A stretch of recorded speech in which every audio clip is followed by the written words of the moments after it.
महाराज जी पुराण में लिखा है, श्रीमद् देवी भागवत में, कि आदि गौ सुरभि माता की उपेक्षा हो गई। इससे सुरभि माता ने दूध देना बंद कर दिया, और सुरभि ने दूध देना बंद कर दिया तो त्रिभुवन में जितनी गाय थी उन्होंने दूध देना बंद कर दिया। गायों के दूध न देने से तीनों लोकों में हाहाकार मच गया। लोग दुर्बल रोगी होकर के मरने लगे। अब यज्ञ की अधिष्ठात्री शक्ति तो गाय है। गाय गव्य पदार्थ का क्षरण नहीं करेगी तो देवताओं के यज्ञ कैसे होंगे? देवताओं को यज्ञ न मिलने, यज्ञ में आहुति न मिलने से देवता भी अत्यंत क्षीण और दुर्बल हो गए। अकाल अनावृष्टि हुई जिससे संपूर्ण प्रजा दुखी हुई।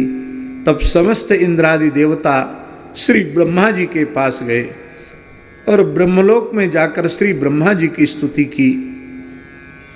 स्तुति से प्रसन्न होकर के ब्रह्मा जी ने कहा कि तुम लोगों के द्वारा सुरभि की उपेक्षा हुई है, गाय की उपेक्षा हुई है, उसी का यह दुष्परिणाम है कि ये समस्या आई है। इसलिए तुम लोग सुरभि की उपासना करो। तब ओम सुरभ्यै नमः इस षडक्षर मंत्र का, इस षडक्षर मंत्र का उन्होंने जप किया और आदि गौ सुरभि प्रसन्न हुई। और फिर देवताओं ने स्तुति की। और ये जो देवी भागवत के 9वें स्कंध के 49वें अध्याय के 24वें श्लोक से लेके 27वां श्लोक है, इनकी इतनी बड़ी महिमा है कि यदि इन श्लोकों का पाठ नित्य गोष्ठ में किया जाए, गौशाला में किया जाए, तो गायें प्रसन्न होती हैं और उनमें दूध की मात्रा बढ़ जाती है। संवर्धन बहुत अच्छा होता है और गायों में दूध की मात्रा बढ़ जाती है। ज़्यादा श्लोक नहीं है, मात्र 4 श्लोक हैं। 4 श्लोक बड़ी सरलता से आप लोगों को कंठस्थ भी हो सकते हैं। यदि गौशाला में लिखा दिए जाएं तो पढ़ते रहने से कंठस्थ भी हो जाएंगे। कम से कम हम लोग 10,000 से अधिक गोवंश जहाँ निवास कर रहा है, ऐसे पवित्र गोतीर्थ में बैठे हैं, तो हमारा मन है कि इन श्लोकों का आप हमारे साथ उच्चारण करें। ये भगवती सुरभि माता की उपासना के मंत्र हैं। इनके उच्चारण से गाय निरोग और स्वस्थ होती हैं और उनमें दूध की मात्रा भी बढ़ जाती, क्योंकि सुरभि ने दूध देना बंद कर दिया था। और जब इन श्लोकों से स्तुति की गई तो इतना दूध दिया, चारों थनों से इतना दूध झरा कि दूध का समुद्र हो गया, जिसे क्षीर सागर कहते हैं, जहाँ भगवान नारायण शयन करते हैं। हम उच्चारण करते हैं, बहुत सरल श्लोक हैं, सरल मंत्र हैं। आप लोग हमारे पीछे उच्चारण करें।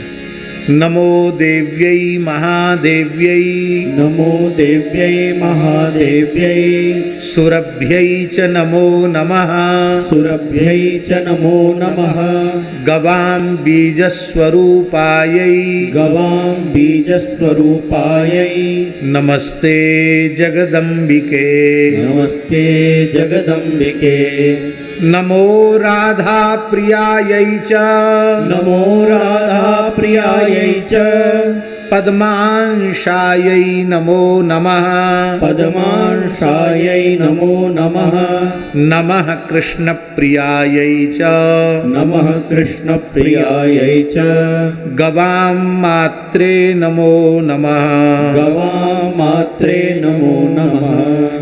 कल्पवृक्षस्वरूपायै कल्पवृक्षस्वरूपायै सर्वेषां सततं परे सर्वेषां सततं परे क्षीरदायै धनदायै क्षीरदायै धनदायै बुद्धिदायै नमो नमः बुद्धिदायै नमो नमः शुभायै च सुभद्रायै शुभायै च सुभद्रायै गोप्रदायै नमो नमः गोप्रदायै नमो नमः यशोदायै कीर्तिदायै यशोदायै कीर्तिदायै धर्मदायै नमो नमः धर्मदायै नमो नमः।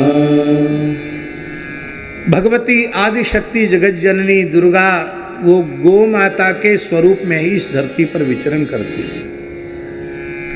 इसलिए हे महादेवी, आपके चरणों में हमारा प्रणाम है। हे भगवती जगदम्बा सुरभि देवी, आपके चरणों में हम प्रणाम करते हैं। संपूर्ण ब्रह्मांड का बीज आप ही हैं, आपसे ही यह समग्र सृष्टि उत्पन्न हुई है।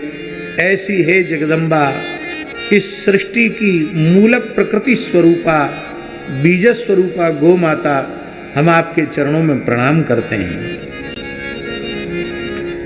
हे श्री राधा की अत्यंत प्रिय, श्री राधा की भी आराध्या उपास्या और पूज्या, लक्ष्मी की भी आराध्या उपास्या और पूज्या, लक्ष्मी स्वरूपा, आपके चरणों में हमारा प्रणाम है। श्री कृष्ण को अत्यंत प्रिय लगने वाली, श्री राधा को अत्यंत प्रिय लगने वाली, संपूर्ण विश्व की जननी हे गो माता, हम आपके चरणों में प्रणाम करते हैं। हे गो माता, इस धरती का कल्प वृक्ष आप ही हैं। स्वर्ग में एक वृक्ष सुना जाता है, कल्प वृक्ष। कहते उस वृक्ष के नीचे पहुंचकर जो भी मनोरथ करो उसकी पूर्ति होती है। इसका तात्पर्य है धरती का चलता फिरता कल्प वृक्ष गो माता है। आप श्रद्धा पूर्वक गाय के चरणों में जो प्रार्थना करेंगे उसकी तत्काल सुनवाई होगी और उसका प्रत्यक्ष चमत्कार देखने को मिलेगा। माई मेरे श्याम